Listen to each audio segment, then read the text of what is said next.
Hebrew పత్రిక 11వ అధ్యాయంలో నుండి 33, 34 వచనాలు అందరం కలిసి చదువుకుందాం. ఈ మాటలు మరి నేను చదువుతుండగా నాతో పాటు మీరు కూడా మీ బైబిల్ గ్రంథాలు ఓపెన్ చేసి చదువుదాం. దేవుని వాక్యాన్ని మనం చదువుతూ ఉంటే బాగా మన మనసులోకి సింక్ అవుతుందండి. కనుక హెబ్రీ పత్రిక 11వ అధ్యాయము 33, 34 వచనాలు. వారు విశ్వాసము ద్వారా రాజ్యములను జయించిరి, నీతి కార్యములను జరిగించిరి, వాగ్దానములను పొందిరి, సింహముల నోళ్లను మూసిరి, అగ్ని బలమును చల్లార్చిరి, ఖడ్గధారను తప్పించుకొనిరి, బలహీనులుగా ఉండి బలపరచబడిరి, యుద్ధములో పరాక్రమశాలులైరి, అన్యుల సేనలను పారద్రోలిరి. చిన్న ప్రార్థన చేసుకుందాం. పరిశుద్ధ ప్రేమ కలిగిన తండ్రి, నీకు స్తోత్రాలు. ఈ రాత్రి కాల సమయంలో నీ వాక్య ధ్యానము మాకు గొప్ప ఆశీర్వాదాన్ని, ప్రయోజనాన్ని చేకూర్చినట్లు సహాయం చేయండి. మీ గ్రంథమందు ఆశ్చర్యమైన సంగతులను చూచినట్లు మా కన్నులను తెరవండి. యేసు నామమున ప్రార్థిస్తున్నాము తండ్రి, ఆమెన్. హెబ్రీ పత్రిక 11వ అధ్యాయానికి ఒక స్పెషల్ సిగ్నిఫికెన్స్ ఉంది. దీనిని, ఈ చాప్టర్ని ఏమంటారంటే హీరోస్ ఆఫ్ ఫెయిత్, అంటే విశ్వాస వీరుల యొక్క జాబితా వ్రాయబడిన అధ్యాయము. ఇంకొక మాటలో చెప్పాలంటే హాల్ ఆఫ్ ఫెయిత్ అని కూడా అంటారు. అంటే విశ్వాస వీరులందరూ ఒక హాల్లో వారిని సమకూరిస్తే ఆ వీరులందరూ, విశ్వాస వీరులు, హీరోస్ అందరూ చేరిన హాల్ అన్నమాట. చూడండి, పివి సింధు బ్రాంజ్ మెడల్ తీసుకొని భారతదేశానికి వస్తే వెంటనే ప్రెస్ మీట్లు, తర్వాత ఇంటర్వ్యూలు, ఆమె సక్సెస్ స్టోరీని గురించి అనేక టీవీ ఛానల్స్లో మనం చూస్తున్నాం. ఆ తర్వాత మోడీ గారు అపాయింట్మెంట్ ఇచ్చారు ఆమెతో మాట్లాడడానికి. ఇంకా చీఫ్ మినిస్టర్లు అందరూ ఆమెను మెచ్చుకుంటూ, సో ఆమె చేసిన పని దేశానికి ఒక గర్వకారణంగా ఉందని అందరూ మెచ్చుకుంటున్నారు. ఆమె లైఫ్ని చూసి కూడా చాలా ఇన్స్పైర్ అవుతున్నారు. చాలా కాలం క్రితం పివి సింధు ఫస్ట్ టైం ఒలింపిక్స్కి వెళ్ళినప్పుడు ముసలమ్మలు, బామ్మలు కూడా అందరూ బ్యాడ్మింటన్ ఇంటి దగ్గర ఆడడం మొదలుపెట్టారు. ఎందుకంటే మేము కూడా పివి సింధు లాగా ఆ స్థాయికి వెళ్తే బాగుండని ప్రతి ఒక్కరు ఇన్స్పైర్ అయిపోయారు. ఒక ఆడపిల్ల మన తెలుగు రాష్ట్రం నుండి అంతవరకు వెళ్ళి మెడల్ సంపాదించి వచ్చిందంటే ఎంత గ్రేట్ అని. లోకం దృష్టిలో బహుశా ఏదైనా ఒక డిస్కవరీ చేసిన ఒక సైంటిస్ట్ చాలా గొప్పవారు అవ్వచ్చు, ఒక నోబెల్ ప్రైజ్ విన్నర్ లోకం దృష్టిలో గొప్పవారు అవ్వచ్చు, లేకపోతే ఒక ఆటల పోటీలో ఉన్నతమైన స్థితిలో నిలబడిన వారు ఒకవేళ లోకం దృష్టిలో హీరోస్గా వారు చూడబడచ్చు. లేకపోతే వారికి ఉన్న యాక్టింగ్ స్కిల్స్ని బట్టో, వారికి ఉన్న టాలెంట్స్ని బట్టో, టాలెంట్ షోస్ చూడండి, అమెరికాస్ గాట్ టాలెంట్ అని, తర్వాత అనేక దేశాల్లో చాలా టాలెంట్ షోస్ జరుగుతున్నాయి. సో టాలెంట్ షోస్లో తమ తలాంతును ప్రదర్శించుకొని అబ్బా ఆహా అని అనిపించుకొని స్టాండింగ్ ఓవేషన్, అందరు నిలబడి గట్టిగా చప్పట్లు కొడుతూ ఉంటే ప్రౌడ్ మూమెంట్, అబ్బా వీళ్ళు నిజంగానే హీరోలు ప్రపంచ దృష్టిలో అని అనిపిస్తుంది. కానీ దేవుని దృష్టిలో హీరోలు ఎవరు? బైబిల్లో హీరోలు ఉన్నారా? ఎస్. ఆధ్యాత్మికంగా ఉన్నతమైన స్థితిలో ఉన్నవారు దేవుని దృష్టిలో వీరులు, హీరోస్ ఆఫ్ ఫెయిత్ అని మనం పిలుస్తాం. వీరికి పెట్టబడిన ఇంకొక పేరు ఏంటంటే హెబ్రీ పత్రిక 12వ అధ్యాయం 1వ వచనంలో ఇంత గొప్ప సాక్షి సమూహము, క్లౌడ్ ఆఫ్ విట్నెసెస్ అనే మాట ఉంటుంది. సాక్షి సమూహం, విశ్వాస వీరులు అని మనం పిలవచ్చు వీరిని. ఇంకొక పేరేంటంటే వీరికి పెట్టబడిన పేరు సాక్షి సమూహం. ఇందాక నేను చెప్పినట్లు హాల్ ఆఫ్ ఫెయిత్. ఈ హాల్ ఆఫ్ ఫెయిత్లో అందరి డీటెయిల్స్ వ్రాయబడలేదండి, ఎందుకంటే అందరి గురించి చెప్పడానికి టైం కూడా సరిపోదని ఇదే అధ్యాయంలో ఈ హెబ్రీ పత్రిక యొక్క గ్రంథకర్త అంటాడు, ఇంకా చెప్పాల్సినవి చాలా ఉన్నాయి, చెప్పుకోవాల్సినవి చాలా ఉన్నాయి. విశ్వాసం ద్వారా గొప్ప కార్యాలు చేసిన వారు చాలామంది ఉన్నారు. కానీ వారందరి గురించి చెప్పాలంటే సరిపోవు, పేపర్లు సరిపోవు, పెన్నులు సరిపోవు, ఇంక్ సరిపోదు. అందుకని కొంతమందిని గురించి మెన్షన్ చేశానని. బట్ 12th చాప్టర్ 1st వర్స్లో మాత్రం ఇంత గొప్ప సాక్షి సమూహము అనే మాట ఉంది. మన యొక్క ఎయిమ్, మన యొక్క ఉద్దేశం ఏమై ఉండాలంటే ఈ లోకంలో 10 మంది దగ్గర ఆహా ఓహో అనిపించుకోవడం కాదు, కానీ విశ్వాస వీరుల జాబితాలో మనం చేరగలిగితే, సాక్షి సమూహంలో నేను కూడా సాక్షి సమూహంలో ఎలా చేరతామండి? ఒక సాక్ష్యాన్ని ఉన్నప్పుడు. హల్లెలూయా. ఈ లోకంలో ఏమున్నా లేకపోయినా ఒక మంచి సాక్ష్యము ఒక క్రైస్తవునికి గొప్ప ఆస్తి. Your testimony is your greatest treasure and possession. ఈ లోకంలో మనం విడిచిపెట్టి వెళ్ళేది ఏంటి అని ఆలోచిస్తే మన యొక్క జీవితం ఎలా బ్రతికామో అన్నదే, అంటే ఒక మాటలో చెప్పాలంటే మన సాక్ష్యం. ఒక విశ్వాసికి అత్యంత ప్రాముఖ్యమైనది, విలువ కలిగింది ఏంటంటే సాక్ష్యమే. నా సాక్ష్యం మాత్రం నేను పోగొట్టుకోవడానికి ఇష్టపడను. ఒకవేళ నా సాక్ష్యము, నేను ఒక పర్టికులర్ జాబ్ చేస్తున్నప్పుడు ఆ జాబ్ నేను కాపాడుకోవడానికి అక్రమమైన మార్గంలో వెళ్ళాల్సి వస్తే నా జాబ్ నేను వదులుకుంటాను, కానీ నా సాక్ష్యాన్ని వదులుకోను. పలానా పరిస్థితిలో నా క్యారెక్టర్ విషయంలో నేను రాజీ పడాల్సి వస్తుంది. ఒకవేళ నాకు వచ్చిన ప్రివిలేజెస్ పోయినా పర్వాలేదు, నాకు రావాల్సిన ధనం రాకపోయినా పర్వాలేదు, నాకు ఒకవేళ కొన్ని పనులు ఈజీగా అవుతాయేమో, పాపం విషయంలో నేను ఏకీభవిస్తే, కొన్ని విషయాల్లో నేను కాంప్రమైజ్ అయితే అలాంటి ప్రయోజనాలు నాకు వద్దు. సాక్షిగా బ్రతుకుతా, సాక్ష్యాన్ని కాపాడుకుంటా. I will be a witness for the lord. మంచి సాక్ష్యాన్ని నేను కాపాడుకుంటాను అని గనక మనం నిలబడగలిగితే, హెబ్రీ పత్రిక 12వ అధ్యాయం 1వ వచనంలో ఇంత గొప్ప సాక్షి సమూహము అనే మాటలో ఆ సమూహంలో నీవు నేను కూడా చేర్చబడతాం. హల్లెలూయా. ప్రతిరోజు గడిచిన సంవత్సరం 150 రోజులు with so much of diligence, చాలా పట్టుదలగా ప్రతిరోజు ప్రార్థనలో పాల్పొందాం. అండ్ ఈ సంవత్సరం మళ్ళీ 120 రోజుల ప్రార్థనలో ఒక్కరోజు కూడా మిస్ అవ్వలేదండి. ప్రతిరోజు పాల్పొందుతున్నాను, ప్రతిరోజు దేవుని మాటలు వింటున్నాం అంటున్నాం. ఇంత ప్రయాస ఎందుకు? ఇన్ని మాటలు విన్నాక అవుట్కమ్ ఏంటి చూడండి. ఒక చెట్టుకు బాగా నీరు పోసి పోసి పోసి పోసి అది అలాగే ఉందంటే ఆ యజమానుడు దానికి నారు పోసి నీరు పోసే ఆ తోటమాలి సంతోషపడ్డు, అది పెరగాల. సో మన జీవితంలో కూడా దేవుడు ప్రతిరోజు వాక్యం అనే నీటిని పోస్తూ ఉన్నాడు, ఎరువు వేస్తూ ఉన్నాడు. మన జీవితానికి ఉన్న స్థితిలోనే ఉంటే ఉపయోగం లేదు, దేవునికి మన వల్ల సంతోషం ఉండదు. బట్ ఎదగగలిగితే, if we can shine, if we can grow, if we can become a witness, ఒక సాక్షిగా మనం ఉండగలిగితే ఖచ్చితంగా మన జీవితం ద్వారా దేవునికి మహిమ వస్తుంది. నేను యుఎస్లో ఉద్యోగం చేస్తున్న సమయంలో చాలా అపార్ట్మెంట్స్లో, అంటే అక్కడ అపార్ట్మెంట్స్కు కొన్ని మంత్స్ అని మనం బాండ్ లాగా రాస్తామండి. అది అయిపోయిన తర్వాత మనం వేరే అపార్ట్మెంట్కి మూవ్ అయిపోవాలి. సో వెళ్ళగానే ఒక 2 ఫ్రెండ్స్ ఉంటే తెలుగు అమ్మాయిలు, వాళ్ళతో పాటు ఉన్న తర్వాత అపార్ట్మెంట్ ఫ్యూ మంత్స్లో అది క్లోజ్ అయిపోయింది దాని bond. So I had to move to another apartment. So నేను అక్కడ ఉన్న రోజుల్లో ఒక 5 అపార్ట్మెంట్స్ వరకు నేను మూవ్ అయ్యాను విత్ డిఫరెంట్ పీపుల్, వేరే వేరే ఫ్రెండ్స్తో అట్లా ఉంటూ వచ్చాను. అయితే ఈ మధ్యకాలంలో నా పాత డైరీ ఒకటి దొరికింది. నేను యుఎస్లో ఉన్నప్పుడు రాసుకున్న ఒక డైరీ. నిజానికి వివాహం అయిన తర్వాత సేవలో పడి నా వస్తువులేంటి, నా పరిస్థితులు ఏంటో కూడా చూసుకొని అంత సమయం కూడా లేదు. కానీ ఎందుకో మొన్న పాత అవన్నీ సర్దుతూ ఉంటారు, డైరీ బయటపడితే అక్కడ ఏం జరిగాయని కొన్ని విషయాలు జ్ఞాపకం చేసుకుంటూ ఉన్నాను. ఎందుకంటే ఆల్మోస్ట్ 9 years అయిపోయింది. సో ఒకసారి డైరీ చూస్తుంటే అందులో మాట రాసుకున్నాను. ఏమనంటే, నేను ఇక్కడ బ్రతికిన రోజుల్లో, ఇక్కడ ఉన్న రోజుల్లో దాదాపు 5 అపార్ట్మెంట్స్లో ఉన్నాను. ప్రతి అపార్ట్మెంట్ షిఫ్ట్ అవుతున్నప్పుడు నా friends, we wish you would come back and be with us, నువ్వు మళ్ళీ మాతో ఉంటే బాగుండు, నువ్వు మళ్ళీ మా రూమ్మేట్ అవ్వాలని మేము కోరుకుంటున్నామని చెప్పారు అని రాశారు. ఇదేదో గొప్ప కోసం లేకపోతే ఇంకేదో ఫీల్ గుడ్ ఫ్యాక్టర్ కోసం చెప్పట్లేదు. కానీ ఆ కింద ఇంకో మాట రాసుకున్నాను, ప్రభువా, నా స్నేహితురాండ్ర దృష్టిలో నాకు నీవు ఇచ్చిన మంచి సాక్ష్యాన్ని బట్టి వందనాలు. ఒక సెల్ఫిష్ పర్సన్గా ఉంటే అపార్ట్మెంట్లో నుంచి మూవ్ అవుతున్నప్పుడు అనుకుంటారు ఈ అమ్మాయి వదిలించుకోవడం మంచిదని. కానీ దేవా, మంచి సాక్ష్యం నాకు ఇచ్చావు, నీకు మహిమ అని అక్కడ మాట రాసుకున్నానండి. ఎందుకు ఈ మాట చెప్తున్నానంటే, మనము ఎక్కడ బ్రతుకుతున్నామో, ఎక్కడ ఉంటున్నామో, ఎవరితో కలిసి చదువుతున్నామో, ఎవరితో కలిసి ఉద్యోగం చేస్తున్నామో అక్కడ మనం సంపాదించుకునే సాక్ష్యము, నేను అనుకుంటాను that is the greatest treasure. అది మన జీవితంలో చాలా విలువైనది, అది దేవుని దృష్టిలో కూడా చాలా విలువైనది. ఇక్కడ హెబ్రీ పత్రిక 12వ అధ్యాయం 1వ వచనంలో వ్రాయబడింది, ఇంత గొప్ప సాక్షి సమూహము, సాక్షులముగా మనము బ్రతకాలి. ఓకే, విశ్వాస వీరుల జాబితా అని మనం చదివాం కదండి. లోకం దృష్టిలో ఒలింపిక్స్లో ఒకవేళ మెడల్ సాధించిన వారు గొప్పవారేమో, లేకపోతే సినీ తారలు ఒక ఆస్కర్ అవార్డు వచ్చిన వాళ్ళు గొప్పవారేమో, లోకం దృష్టిలో పిహెచ్డీలు బోల్డ్ అని చేసిన వారు గొప్పవారేమో, డిస్కవరీస్ తర్వాత సైంటిఫిక్ అనేకమైన చదువుల్లో ముందుకు వెళ్ళిన వాళ్ళు, అడ్వాన్స్మెంట్స్లో ఉపయోగపడిన వారు గొప్పవారేమో. కానీ దేవుని దృష్టిలో గొప్పవారు ఎవరు అని ఆలోచిస్తే విశ్వాసముతో విజయాన్ని సాధించిన వారు. ఇక్కడ హెబ్రీ పత్రిక 11వ అధ్యాయం 33-34 వచనాల్లో మనం చదువుకున్న మాటలు ఇంకొకసారి మళ్ళీ చదువుదాము.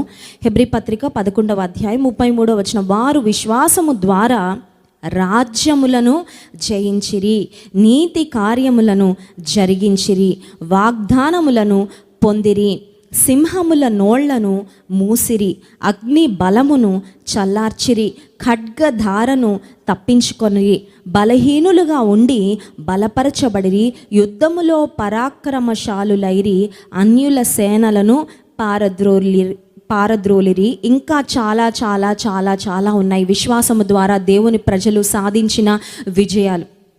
హెబ్రీ పత్రిక 12వ అధ్యాయంలో కొంతమంది పేర్లు మనం చూస్తాం. వారు విశ్వాసం ద్వారా ఏం చేశారు, విశ్వాసం ద్వారా ఏం పొందుకున్నారు, విశ్వాసం ద్వారా ఎలా విజయాన్ని సాధించారు. చూడండి, ఒక వ్యక్తి సింహపు నోరును మూయాలంటే, ఒక సింహం నోరును మూయాలంటే ఆ ట్రైనర్కు సాధ్యమేమో. ఎందుకంటే అతను సింహపు బోను బయట ఉండి దానికి టైం టు టైం ఆహారం ఇస్తూ దాన్ని మచ్చిక చేసుకొని దానికి ఒక స్పెషల్ అనుభవం ఉండాలి. ఎందుకంటే సింహాల దగ్గర ఊరికే జస్ట్ లైక్ దట్ వెళ్ళి వాటితో స్నేహం చేద్దాం అనుకుంటే మీద పడి ఖచ్చితంగా అటాక్ చేస్తాయి. సో సింహాలతో స్నేహం చేయాలంటే వీరు కూడా సింహాల లాంగ్వేజ్, సింహాలతో ఎలా మమేకం అవ్వాలి, వాటితో అసలు వీళ్ళ మూమెంట్స్ ఎలా ఉండాలి, వీళ్ళ కదలికలు, వీరు చేయాల్సిన శబ్దాలు, వాటిని ఎక్కడ పట్టుకుంటే అవి ఓకే, ఒకవేళ వాటి కోపం వస్తే దాన్ని ఎలా ట్యాకిల్ చేయాలి, ఇదంతా చాలా కష్టం అండి. It's not easy. ఇప్పుడు దానియేలు మనుషులతో డీల్ చేయడం తెలుసు కానీ సింహాలతో డీల్ చేయడం దానియేలుకు తెలీదు. That's a totally different subject. దేవుని కొరకు బ్రతకడం తెలుసు, నమ్మకంగా రాజు కింద బబులోన్లో పనిచేయడం వరకు తెలుసు. లోక సంబంధంగా దేవుడు దానియేలుకు జ్ఞానం ఇచ్చాడు. ఆయన పనులు నిర్వహించడానికి ఒక ఉన్నతమైన స్థితిలో, ఒక ఉన్నతాధికారిగా, ఒక అడ్మినిస్ట్రేటర్గా బాబిలోన్లో ఉన్నప్పుడు తన బాధ్యతలన్నీ నిర్వర్తించడానికి దేవుడు జ్ఞానం ఇచ్చాడు, శక్తి ఇచ్చాడు, సామర్థ్యం ఇచ్చాడు, సహాయం ఇచ్చాడు. But going into the lion's den, సింహాల బోన్లోకి వెళ్ళడం అంటే సాధారణమైన విషయంగా, సింహాల నోళ్లను మూయించిరి అనే మాట చూస్తున్నాం. ఒకసారి ఇమాజిన్ చేసుకోండి, ఒక్క సింహాన్ని ఎదుర్కోవాలంటేనే అది చాలా రిస్క్తో కూడుకున్న పని. ఒక సింహాన్ని మచ్చుక చేసుకోవచ్చేమో, కొంచెం దాన్ని టేమ్ చేయొచ్చేమో, కొంచెం ఇది ఫ్రెండ్లీ లయన్ అండి, కొంచెం ఇది బాగా టేమ్ అయిన లయన్, ఇది అంతగా ఎవరికి హాని చేయదని. ఇప్పుడు అక్కడ గ్రూప్ ఆఫ్ లయన్స్ ఉన్నాయి, అవన్నీ ఆకలితో ఉన్నాయని కూడా వాక్యంలో ఉంది. ఎందుకంటే దానియేలుని సింహాల బోన్లో పడేసిన వ్యక్తులను దానియేలు బయటకు తీసిన తర్వాత వేస్తే ఇంకా వాళ్ళు నేల మీద కూడా చేరకముందే, while they were still in the air, గాల్లో ఉన్నప్పుడే ఎగిరి క్యాచ్ పట్టి చీల్చేసాయంట. సో ఆకలితో అలమటిస్తున్న గుంపులు, ఒక గుంపుగా ఉన్న సింహాలకు ఒక్క వ్యక్తి వెళ్ళి పడ్డాడంటే యూ కెన్ ఇమాజిన్. సింహాల నోళ్ళు దానియేలు మూయించలేదు కానీ దానియేలుకు దేవుని మీద ఉన్న విశ్వాసము మూయించింది. Hallelujah. The impossible became possible through faith in God. Faith in God అనేది అది కత్తి మీద సాము లాంటిది, అది అంత ఈజీ కాదు. మీరు అనుకోవచ్చు ఫెయిత్ ఇన్ గాడ్ ఏముందండి అని. ఆ ఫెయిత్ యాక్షన్లో పెట్టాల్సిన సమయంలో ఈ విశ్వాసాన్ని వాడే వాళ్ళకి చాలా ధైర్యం, దేవుని మీద అట్మోస్ట్ కాన్ఫిడెన్స్ ఉంటే తప్ప ఆ విశ్వాసాన్ని ప్రదర్శించడం ఇంపాసిబుల్. ఎందుకంటే పరిస్థితులు క్లిష్టతరం అయిపోయినప్పుడు మానవ జ్ఞానం ఏమో ఒక మాట చెప్తూ ఉంటుంది, సింహాలంటే నీకు తెలుసా, you know what the lions are, సింహాలలో ఉన్న క్రూరత్వం నీకు తెలుసా, ఆ సింహాలు ఆకలితో ఉన్నాయి నీకు తెలుసా, సింహాల బోన్ ఆల్రెడీ చీకటిగా ఉంది నీకు తెలుసా. ఇప్పుడు ఆ సింహాల బోన్లో నువ్వు సింహం మీద ల్యాండ్ అయితే ఏంటి పరిస్థితి, అలా తోస్తారు, సింహాల బోన్లో గుహలో వేశారు. వాట్ ఇఫ్, ఏమవుతుందో ఊహించుకుంటుంటేనే కొన్నిసార్లు భయం గొలిపే, ఒక మాటలో చెప్పాలంటే వెరీ టెరిఫైడ్ కండిషన్, చాలా భయంకరమైన, అత్యంత భయంకరమైన పరిస్థితి. అత్యంత సునాయాసంగా దానియేలు దాటేశాడంటే సింహాల నోళ్లను మూయించింది దానియేలుకు దేవుని మీద ఉన్న విశ్వాసము. విశ్వాసము ఎప్పుడు బయటకు వస్తుందంటే నీ విశ్వాసము వాడాల్సిన సిట్యువేషన్ వచ్చినప్పుడు బయటకు వస్తుందండి. ఆ విశ్వాసం ఉందండి ఉండొచ్చు, కానీ బయటకు ఎప్పుడు వస్తుందంటే ఒక సవాల్ వచ్చినప్పుడు, ఒక సమస్య వచ్చినప్పుడు, నా శక్తితో సాధ్యం కాదు, నా శక్తితో దాటలేను, నా శక్తితో ఈదలేను, ఫినిష్డ్, అవుట్. ఈ పరిస్థితిలో చాలామంది అవుట్ అయిపోయారు, కాకపోతే ఇప్పుడు నేను ఎదుర్కొంటున్నాను అనేలాంటి పరిస్థితి వచ్చినప్పుడు విశ్వాసం లోపల ఉన్నది, పాటల్లో అప్పటిదాకా పాడింది, ప్రసంగాల్లో విన్నది తీసి వాడాలన్నమాట. That's not easy. అది అంత సులువైన విషయం కాదు. కొంతమంది నాకు ఫోన్ చేస్తుంటారు, అక్క ఇంటర్వ్యూకి వెళ్తున్నాను, నా కోసం ప్రేయర్ చేయండి. ఎందుకంటే నాకు ఇంటర్వ్యూ అనగానే చాలా టెన్షన్ వచ్చేస్తాయి, చేతులు అన్ని చెమటలు పట్టేస్తుంటాయి, కాళ్ళు వణికిపోతుంటాయి, మైండ్ అంతా బ్లాంక్ అయిపోద్ది, మాటలు తడబడుతూ ఉంటాయి. సో నా వల్ల కాదు అంటే ఒక సిట్యువేషన్ ఎదుర్కొన్నప్పుడు దానిలో ఉన్న టఫ్నెస్ ఏంటో తెలిసినప్పుడు అప్పుడు నువ్వు విశ్వాసాన్ని వాడవలసిన పరిస్థితి. విశ్వాస వీరుల జాబితాలో ఉన్న వారందరూ సింహాల నోళ్లను మూశారు, అగ్ని బలమును చల్లార్చారు, బలహీనులుగా ఉండి బలపరచబడ్డారు, యుద్ధములో పరాక్రమశాలులయ్యారు, అన్యుల సేనలను పారదులు. పాత నిబంధన గ్రంథంలో ఎన్ని ఉదాహరణలు. దేవుడు తన ప్రజల పక్షంగా యుద్ధం చేశాడు. Battle belongs to the lord. శత్రువులు గుంపుగా వచ్చారు, శత్రువులు మోకొచ్చింది. మా శక్తి చాలదయ్యా దేవా, నీవే మా దిక్కు అని దేవుని ప్రజలు దేవుని సన్నిధిలో ప్రార్థన చేసినప్పుడు దేవుడు వారి పక్షంగా యుద్ధం ఆడాడు. శత్రువుల కళ్ళకు గుడ్డితనం కలుగజేసిన సందర్భాలు ఉన్నాయి. శత్రువులు వారిని వారే చంపేసుకునేటట్లు చేసిన సందర్భాలు ఉన్నాయి. శత్రువుల హృదయంలో గుండెల్లో వణుకు పుట్టించిన సందర్భాలు ఉన్నాయి. God dead anything and everything for his people. దేవుడు తన ప్రజలకు ఎన్ని చేశారో, అసలు ఒక్కొక్క సిట్యువేషన్లో విశ్వాసం అనే పెట్టుబడి పెట్టిన వారి జీవితంలో దేవుడు చేసిన అద్భుతాలు మనం కాంప్రిహెండ్ చేయలేమండి. ప్రతిసారి దేవుడు ఒక స్టీరియోటైప్ పద్ధతిలో పనిచేయడు. God has a different style, God has a different way. ఒక్కొక్కరి విషయంలో ఒక యునీక్ వేలో ఆయన నడిపించుకుంటూ వచ్చాడు విశ్వాసాన్ని పెట్టుబడిగా పెట్టిన విశ్వాస వీరుల యొక్క జీవితంలో. ఈ రాత్రికాల సమయంలో ఎందుకు ఈ విశ్వాస వీరుల గురించి, సాక్షి సమూహం గురించి చెప్తున్నానంటే, దేవుని ఆశ మనం కూడా ఈ సమూహంలో చేరాలని. పరలోకంలో కూడా పరిశుద్ధులు ఉన్నారు, 24 పెద్దలు ఉన్నారు, దూతలు ఉన్నారు, జీవులు ఉన్నారు, దట్స్ ఫైన్. కానీ విశ్వాస వీరులు కూడా చాలామంది పరలోకంలో ఉన్నారు. వారందరి కొరకు దేవుడు గట్టి బహుమానాలు, ఎందుకు వాళ్ళు ఏదో చేస్తారని కాదు, కానీ విశ్వాసాన్ని వారి జీవితంలో ప్రదర్శించినందుకు, విశ్వాసంతో బ్రతికినందుకు, విశ్వాసంతో మాట్లాడినందుకు, విశ్వాసంతో క్రియలు చేసినందుకు వారి జీవితంలో దేవుడు గొప్ప కార్యాలు, దేవుడు వారికి గొప్ప ప్రతిఫలాన్ని ఇవ్వబోతుంటే, ఈ రాత్రికాల సమయంలో మరి ఈ మాటలన్నీ చెప్పడంలో నా ఉద్దేశం ఏంటంటే, మనము కూడా ఆ విశ్వాస వీరుల జాబితాలో చేరాలని దేవుని ఆశ మనకుంటే, ఆశ మనం కూడా చేరతాం. ఆమేన్. 1 పేతురు పత్రిక 2వ అధ్యాయము 9వ వచనంలో ఒక మాట వ్రాయబడింది చూడండి. 1 పేతురు పత్రిక 2వ అధ్యాయం 9వ వచనం.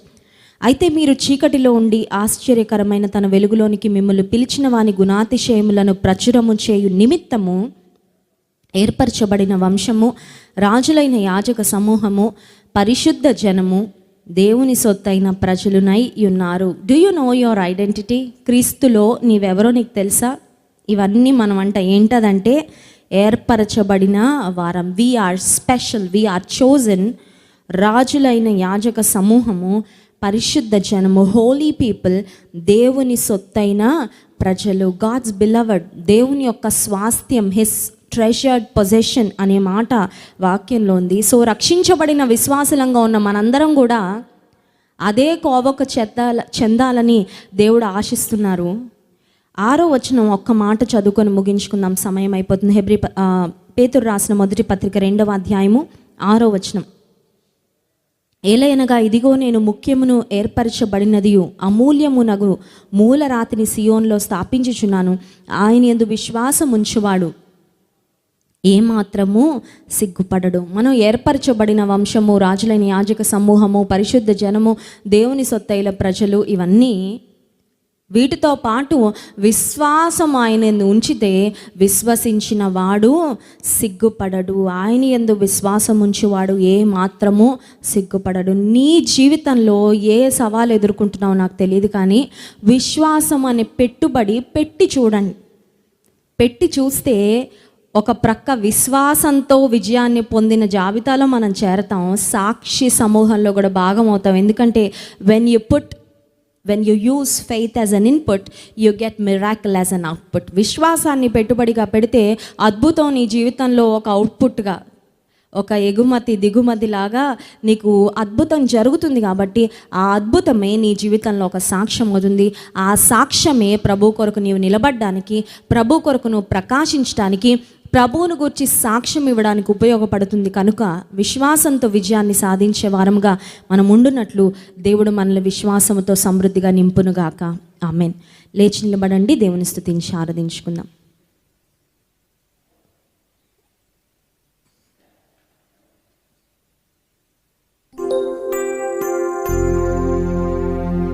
అన్ని నామముల కన్నా పై నామము మన యేసయ్య నామం. ఆయన నామంలో జయమే. There is no defeat in the name of Jesus. యేసు నామంలో ఓటమి అనేది లేదు, ఖచ్చితంగా జయమే. ఈ పాటను విశ్వాసంతో పాడుతూ దేవుని నామాన్ని మహింపరుద్దాం.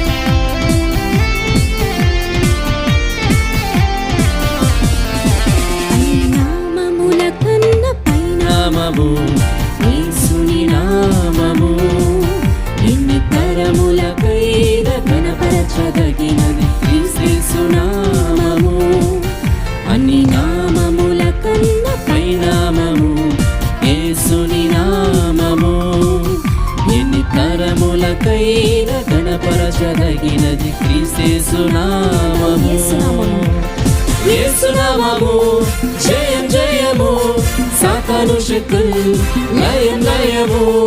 యేసునామము జయం జయము, సాతాను శక్తులు లయం లయము.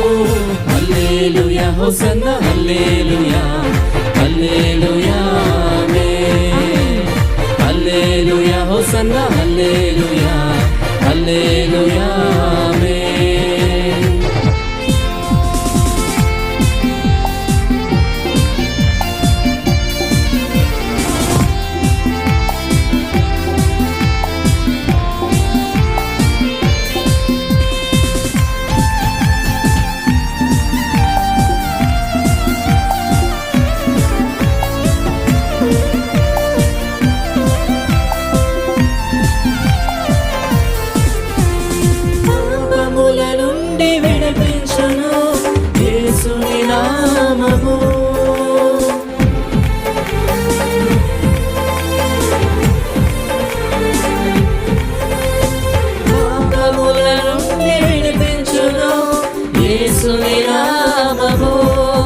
నిత్య నరకాగ్నిలో నుండి రక్షించు క్రీస్తేసుని నామము, నిత్య నరకాగ్నిలో నుండి రక్షించు క్రీస్తేసుని నామము. యేసునామము జయం జయము, సాతాను శక్తులు లయం లయము.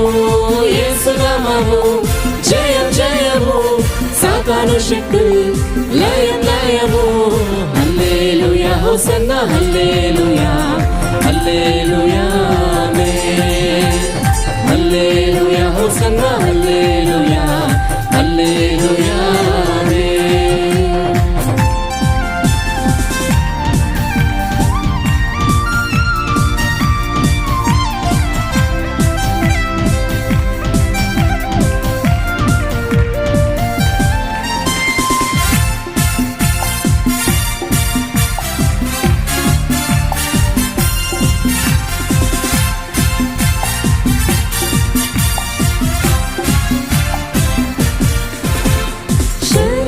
వ్యాధులన్నీ బాగు చేయను నజరేయుడైన యేసునామము,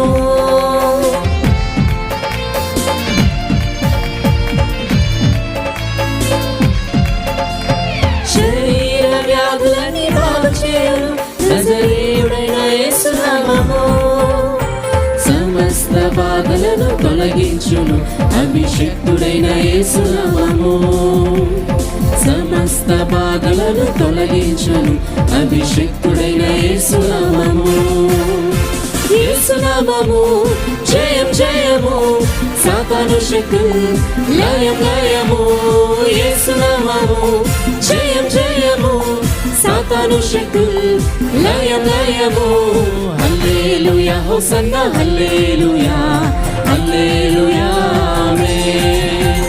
హల్లెలూయా హోసన్నా హల్లెలూయా, హల్లెలూయా ఆమేన్.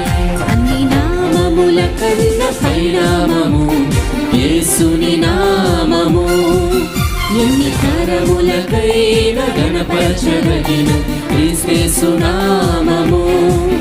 అన్ని నామముల కన్నా పైనామము యేసుని నామము, ఎన్ని తరములకైనా గణపరచదగినది క్రీస్తేసు నామము. గట్టిగా పాడదాము. యేసునామము జయం జయము, సాతాను శక్తులు లయం లయము. యేసునామము జయం జయము, సాతాను శక్తులు లయం లయము. హల్లెలూయా హోసన్నా హల్లెలూయా, హల్లెలూయా ఆమేన్. హల్లెలూయా హోసన్నా హల్లెలూయా, హల్లెలూయా ఆమేన్. హల్లెలూయా హోసన్నా హల్లెలూయా, హల్లెలూయా ఆమేన్. హల్లెలూయా హోసన్నా హల్లెలూయా, హల్లెలూయా ఆమేన్. హల్లెలూయా. కొన్నిసార్లు దేనికి సిగ్గుపడంగానే దేవుని స్తుతించడానికి చాలా సిగ్గుపడిపోతుంటాం కదండి. దేవుడు వారి దేవుడు అని చెప్పుకోవడానికి సిగ్గుపడలేదు అని వాక్యం ఉంది. మనం ఆయన కొరకు బ్రతికితే ఆయన నా దేవుడు నేను ఆరాధిస్తాను, ఒకవేళ ప్రజలు నన్ను చూసి వెర్రిది అనుకున్నా పర్వాలేదు, పిచ్చోళ్ళు అనుకున్నా పర్వాలేదు, నా దేవుని ఆరాధించడానికి నేను వెనుక తీయను అని దేవుని కొరకు మనం నిలబడితే పరలోకానికి వెళ్ళినప్పుడు I think God will feel proud to call us his children. నా బిడ్డ నా కొరకు బ్రతికింది, నా కొరకు జీవించిందని మన దేవుడు అని చెప్పుకోవడానికి ఆయన సిగ్గుపడాడంట. దేవుని గురించి కొన్నిసార్లు స్తుతించడానికి, ఆరాధించడానికి ఒకవేళ మనుషులు ఏమనుకుంటారో, ప్రజలు ఏమనుకుంటారో అని సిగ్గుపడుతున్నట్లయితే ప్రియమైన దేవుని బిడ్డ గుర్తించు, ఆయనను స్తుతించడానికి, ఆరాధించడానికి మన జీవితంలో ఎన్నడూ మనం సిగ్గుపడకూడదు. ఒక్క క్షణమైన నేను వీడినా నేనేమవుదునో తెలియదు. కొన్నిసార్లు తెలియకుండానే చూడండి, పిల్లలు ఏదన్నా ఎగ్జిబిషన్కి వెళ్ళినప్పుడు గట్టిగా పట్టుకుంటారు తల్లి తండ్రి చెయ్యి, ఏదన్నా కొంచెం అట్రాక్టివ్గా కనబడగానే నెమ్మదిగా జారుకొని వెళ్ళిపోయి, కొంతమంది పిల్లలు తప్పిపోతుంటారు కూడా, కొంతమంది కిడ్నాప్ కూడా అయిపోతుంటారు. ఎందుకంటే ఏదో చూసి ఆకర్షించబడి వెళ్ళిపోవడం. విశ్వాస జీవితంలో కూడా కొన్నిసార్లు ఇది చాలా కామన్గా జరుగుతుంటుంది. ఏదో లోకాకర్షణకు లోనైపోయి అప్పటిదాకా పరలోకపు తండ్రి చేతిని పట్టుకున్న మనం నెమ్మదిగా లోకంలోకి జారిపోయే పరిస్థితి. ఒక్క క్షణం నిన్ను విడిచిపెట్టినా నేనేమైపోతాను అయ్యా, నీ తోడు నీ నీడలో నేను నా జీవితకాలం అంతా బ్రతకడానికి సహాయం చేయని దేవుని సన్నిధిలో ఇదొక ప్రేయర్గా చేస్తూ మనం ఈ పాట పాడుతూ దేవుని మహింపరుద్దాం.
క్షణమైన నిన్ను వీడినా నేనేమవుదునో తెలియదయ్యా. ఒక క్షణమైన నిన్ను వీడినా నేనేమవుదునో తెలియదయ్యా.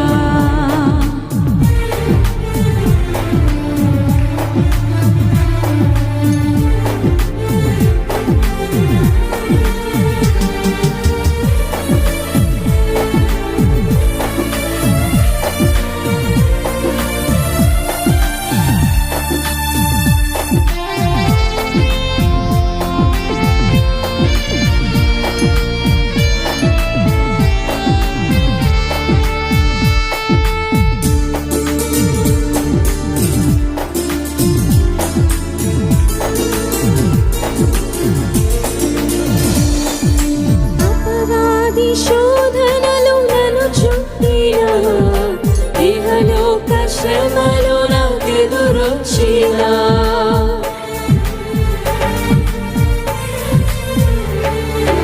అపవాది శోధనలు నన్ను చుట్టినా, ఇహలోక శ్రమలు నాకెదురొచ్చినా, ఆశ్రయమైన నీ నీడలో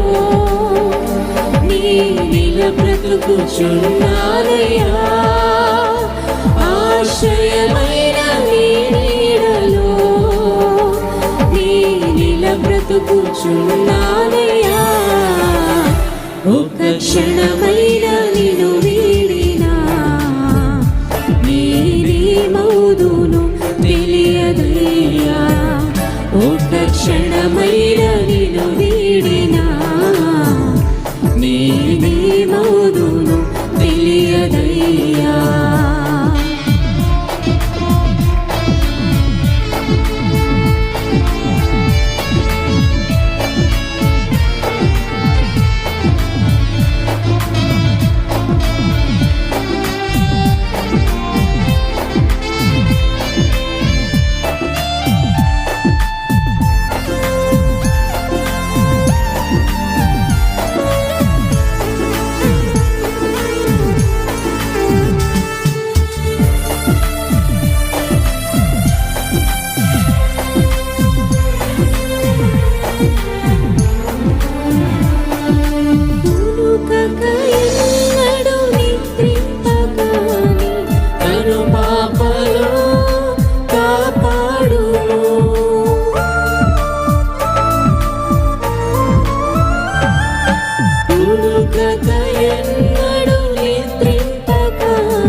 ఇలా బ్రతుకుచున్నానయ్యా. ఒక్క క్షణమైన నిన్ను వీడినా నేనేమవుదును తెలియదయ్యా. ఒక్క క్షణమైన నిన్ను వీడినా నేనేమవుదును తెలియదయ్యా. ప్రభు నీ తోడు నీ నీడలో నేనిలా బ్రతుకుచున్నానయ్యా. ప్రభు నీ తోడు నీ నీడలో నేనిలా బ్రతుకుచున్నానయ్యా. ఒక్క క్షణమైన నిన్ను వీడినా నేనేమవుదును తెలియదయ్యా. ఒక్క క్షణమైన నిన్ను వీడినా నేనేమవుదును తెలియదయ్యా.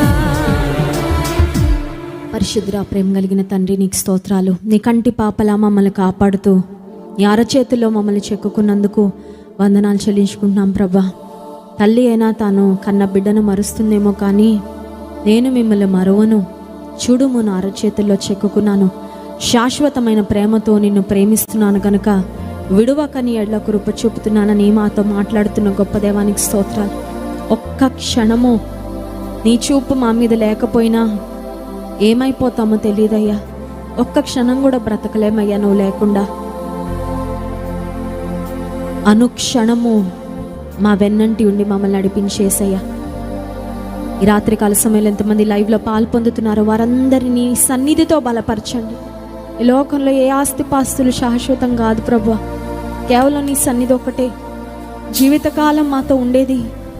జీవితం తర్వాత కూడా ప్రభువా, నిత్యత్వంలో కూడా మాతో ఉండేది మీ సన్నిధే కనుక నీ సన్నిధి అనే శ్రేష్టమైన ఆశీర్వాదాన్ని మా అందరికీ దయచేయండి. మా గృహాల్లో నీ సన్నిధి సమృద్ధిగా ఉండాలి ప్రభువా. మా హృదయాల్లో నీ సన్నిధి సమృద్ధిగా ఉండాలి. నీ సన్నిధిలో చిరకాలం మేము జీవించాలి. నీ సన్నిధిలో చిరకాలం మేము నిలవబడాలయ్యా. మా కుటుంబాలు నిలవాలి ప్రభా. భాగ్యాన్ని మాకు ఇవ్వండి తండ్రి. ఈ రాత్రికాల సమయం నుండి ప్రత్యక్ష గుడారం యొక్క ధ్యానాలు ప్రారంభమవుతుండగా ప్రభా, ఈ ఆధ్యాత్మిక ధ్యానాలు ఒక స్పిరిచువల్ ఎన్రిచింగ్ ఎక్స్పీరియన్స్గా, ఆధ్యాత్మికంగా ఒక గొప్ప బలాన్ని మేము పొందుకొని ధ్యానాలుగా ఈ ధ్యానాలు మా కొరకు ఆశీర్వదించండి. మీ దాసుని మీరే నిసిలో చెంత మరుగుపరిచి శ్రేష్టమైన అమూల్యమైన వాక్య సత్యాలు మా అందరికీ బోధించమని, తెరవబడిన ఆకాశమును మేము చూచినట్లు సహాయం చేయండి. కరోనా వైరస్తో బాధపడుతున్న వారిని స్వస్థపరచండి. మానసిక సమస్యలతో బాధపడుతున్న వారిని, కృంగుదలతో వేదనతో ఉన్న వారిని కనికరించండి అయ్యా. నిస్సహాయ స్థితిలో ఎంతమంది ఈ లైవ్లో పాల్పొందుతున్నారో వారందరికీ నీ సహాయం అందించమని, బలమైన నీ వాక్య ప్రవాహము ఈ రాత్రికాల సమయంలో నీ సింహాసనము నుండి వెలువడినట్లు నీ కృపనందించమని మహిమ ఘనత ప్రభావం మీకు చెల్లిస్తూ యేసుక్రీస్తు ప్రభువారి అతి శ్రేష్టమైన నామంలో ఈ స్తుతి ఆరాధన ప్రార్థన మీకే సమర్పిస్తున్నాము తండ్రి. ఆమేన్.